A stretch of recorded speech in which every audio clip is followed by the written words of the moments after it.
Have you ever wondered if the circumstances of your life, your family, relationships, even the era and country in which you were born, are more than random chance?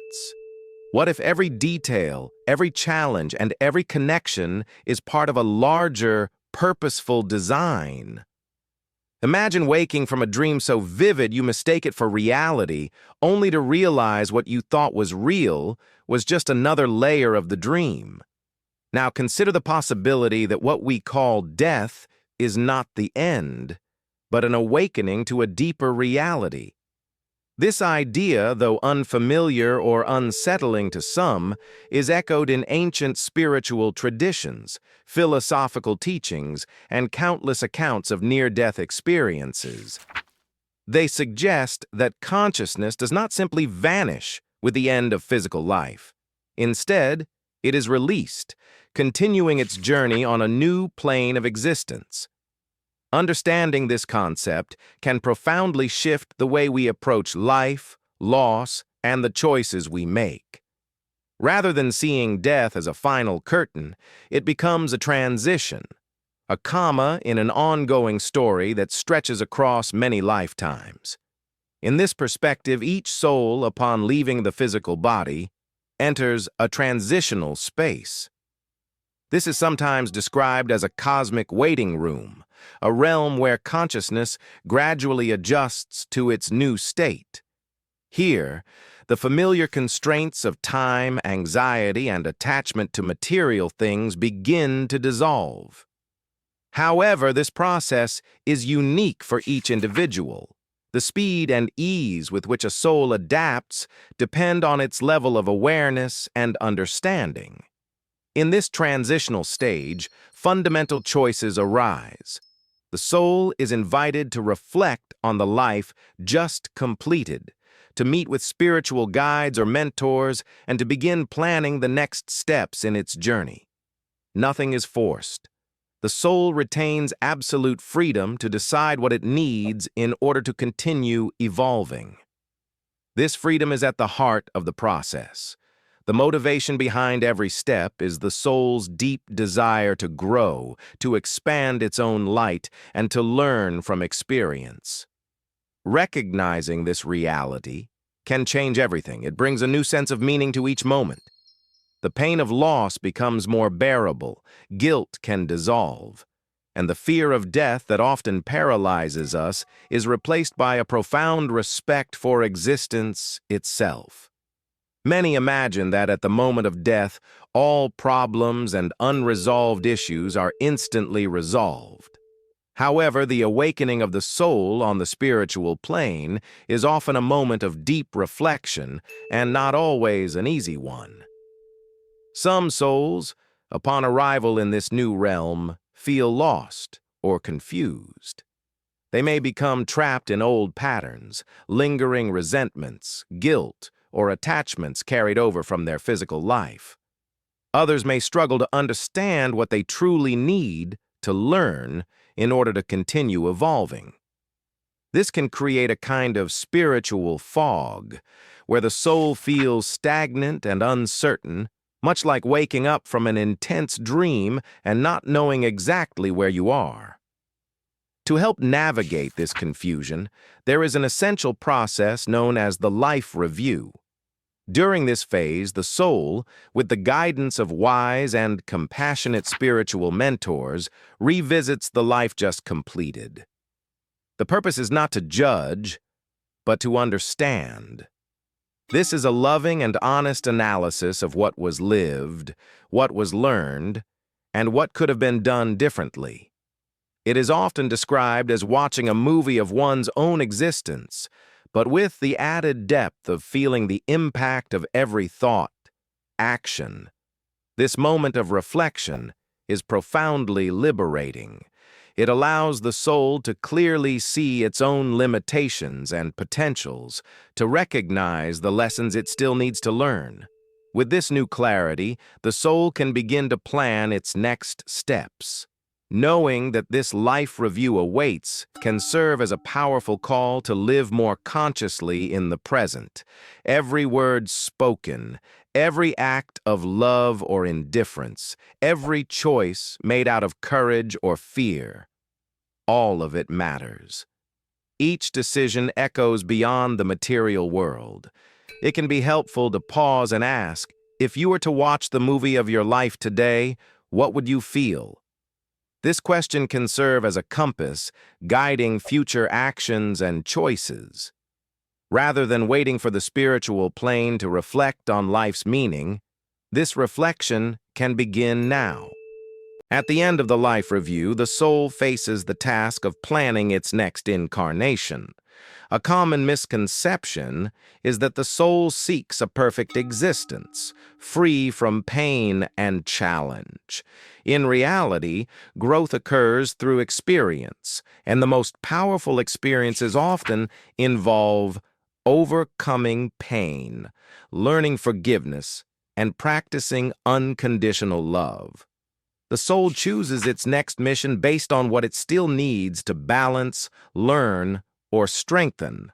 For example, if a soul developed great intelligence in a past life but neglected compassion, it might choose a life where emotional connection is central.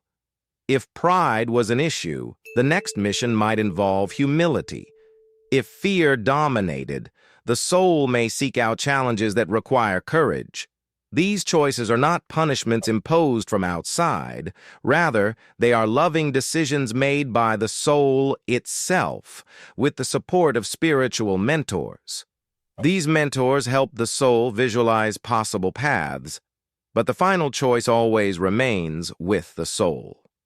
When a strong calling is felt, a dream that persists, a challenge that repeats, or a pain that seems inexplicable, these may be clues about the mission the soul embraced before birth. Even the deepest fears can carry the seeds of this mission. The fear of not being accepted, of failing, or of being vulnerable often points to the very area in which the soul came to learn and ultimately set itself free. Another profound question arises. Why were you born into your specific family? Why these parents, these siblings, these unique challenges and affections? The choice of parents is one of the most significant decisions made before reincarnation. From a material perspective, families may seem imperfect, problematic, or far from what was idealized. Yet, from the soul's viewpoint, comfort is less important than growth. The soul chooses parents who provide the precise conditions necessary for the experiences it needs. Sometimes this means being born into a loving and supportive home to learn about trust, joy, and self-esteem. Other times it means entering a family marked by dysfunction or hardship to develop resilience, compassion, self-forgiveness, or even to break cycles of ancestral pain. This choice is neither random nor forced. Together with spiritual mentors, the soul carefully analyzes various possibilities before deciding. It considers the energy of the future parents, their tendencies, their karmic patterns, and their potential for evolution. The environment in which the soul will grow, the values it will receive, and the challenges it will face are all taken into account. Many souls even make agreements before birth, sacred pacts with other souls who agree to play important roles, such as parents, siblings, or grandparents.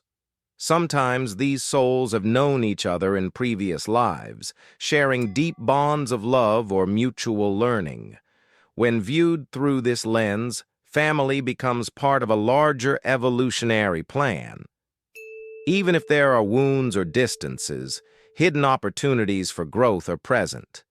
It can be helpful to ask, what did I need to learn by living in this family? Perhaps it is forgiveness, acceptance, or the challenge of forging a different path.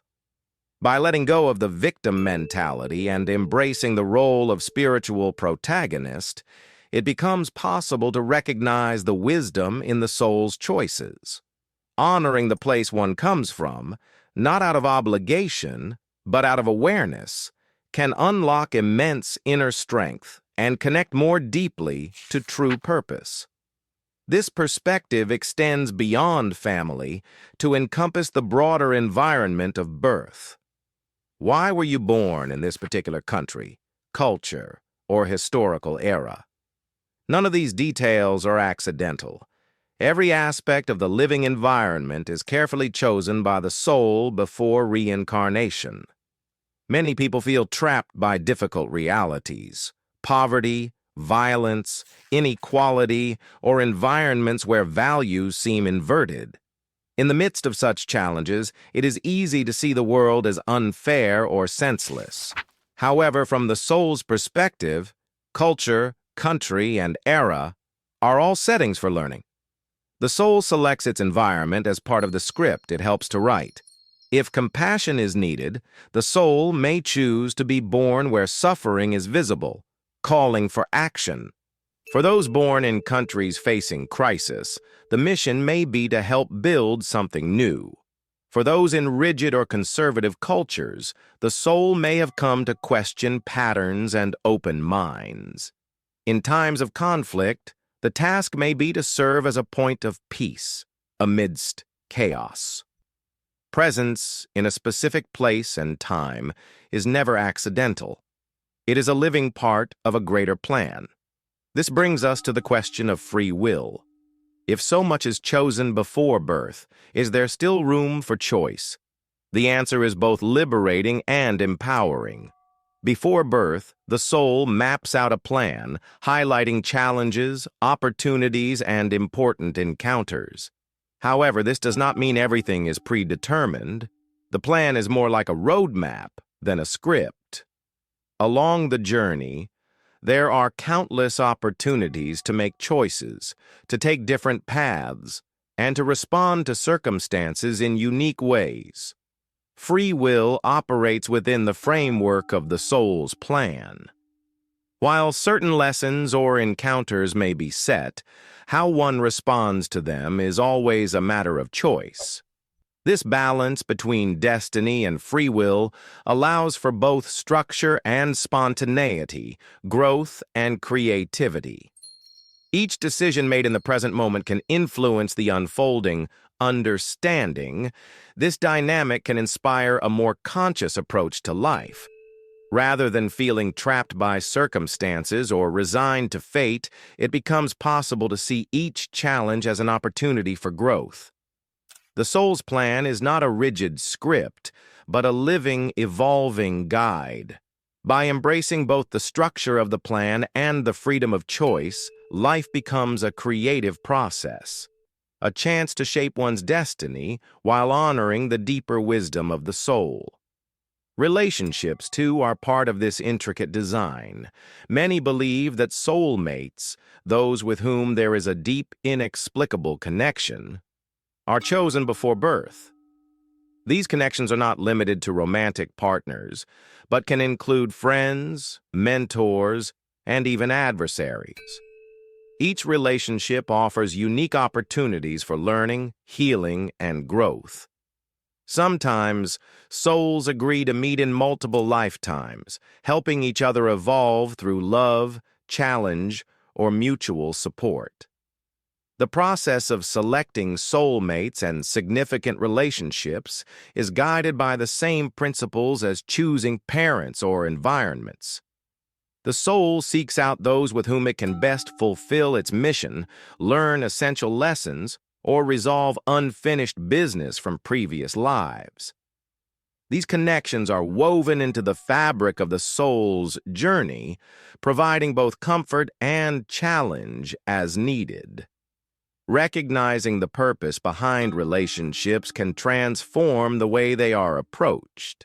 Instead of seeking only comfort or validation, relationships become opportunities for deeper understanding and mutual growth. Even difficult or painful connections can be seen as part of a larger plan, offering chances to practice forgiveness, compassion, or self-discovery. The journey of the soul is a continuous process of awakening, learning, and evolving. Each life, each relationship, each challenge is a step on this path. By understanding the deeper purpose behind the circumstances of life, it becomes possible to approach each moment with greater awareness, compassion, and courage. This perspective does not eliminate pain or difficulty, but it can transform the way they are experienced. Challenges become opportunities for growth. Losses become invitations to reflect, and every encounter becomes a chance to learn. The soul's journey is not about avoiding hardship, but about embracing the lessons that each experience offers. In summary, the idea that the soul selects its parents, relationships, environment, and even the era of birth is rooted in the desire for growth and evolution. Each choice is made with the guidance of spiritual mentors, but the final decision always rests with the soul. The life review serves as a moment of reflection and clarity, helping the soul understand what it needs to learn next. The challenges and opportunities of each life are carefully chosen to support this ongoing process. Free will remains a central part of the journey, allowing for creativity, spontaneity, and personal responsibility.